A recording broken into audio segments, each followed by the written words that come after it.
Intermediate చదువుకునేటప్పుడు నాకు marriage చేశారు. అప్పుడు మీ అంత అవేర్‌నెస్ నాకు లేదు. వద్దు అని చెప్పాలని కానీ, లేకపోతే నాకు ఈ గోల్ ఉందని కానీ, నాకు గోల్ లేదు, ఏం లేదు. ఊరికే చదువుకుంటున్నాను. చదువుకుంటున్నప్పుడు పెళ్ళన్నారు. పెళ్ళనగానే ఏముంటుంది?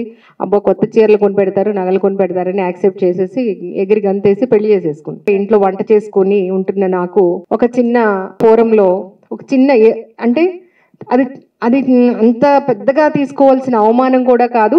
ఒక చిన్న అవమానానికి నేను ఒక ఆఫీసర్ అవ్వాలి అన్న ఒక చిన్న కోరిక కలిగింది నాకు. నేను ఆ అవమానాన్ని అంతగా తట్టుకోలేక నేను ఒక ఆఫీసర్‌ని అయ్యి చూపించాలి వీళ్ళకి.